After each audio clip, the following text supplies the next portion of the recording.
Beralih ke informasi selanjutnya, antrian panjang pada pengisian BBM bersubsidi jenis Pertalite terlihat hampir di seluruh SPBU Kota Palembang. Bahkan pada sejumlah SPBU, antrian baik pengendara roda 2 maupun roda 4 mengular hingga ke jalan.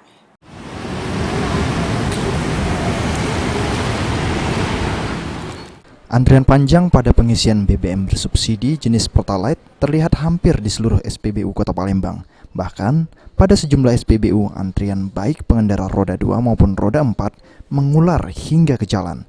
Salah satunya seperti yang terlihat di salah satu SPBU Jalan Merdeka ini. Namun sebaliknya, tak terlihat antrean di pengisian BBM non-subsidi seperti Pertamax. Sejumlah pemilik kendaraan merasa kesulitan lantaran antrian panjang BBM jenis Pertalite terjadi hampir di semua SPBU dan secara tidak langsung menghambat aktivitas, terutama para pengemudi ojek online.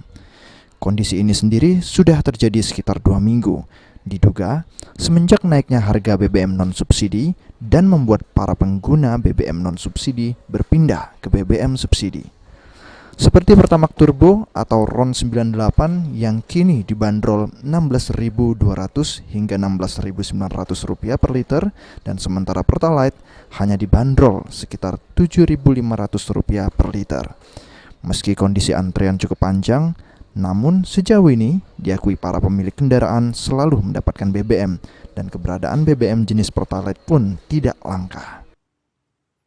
Seluruh pom bensin macet kalau men. Bagusnya kalau menurut aku sih Pertamini itu harus isi Pertalite, jangan pertama. Ya kan? Itu kesusahan nggak ya? Bantu untuk para ojol kan, rakyat kecil.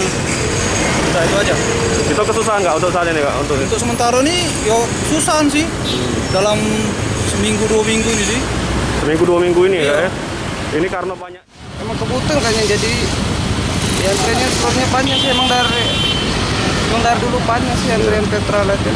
Itu kesusahan nggak kak sebagai pengguna Pertalite ini kak? Apalagi kita kan ngojek ini lama, pasti perlu waktunya dikit ya. Kalau kendala tuh pasti ada kak, banget kendalanya di rame antrean ini kak. Nangkapnya kak? Susah juga sih sininya kan. Kita juga bingung ya? Iya. Tahu juga untuk ini. Kita tidak pengen nggak pindah ke Pertamax ya? Ya, ini lebih irilah, lebih murah lah. Lebih murah. Ngojek, iya. Cuman kita kesusahan ya. Sandi Pratama, PAL TV.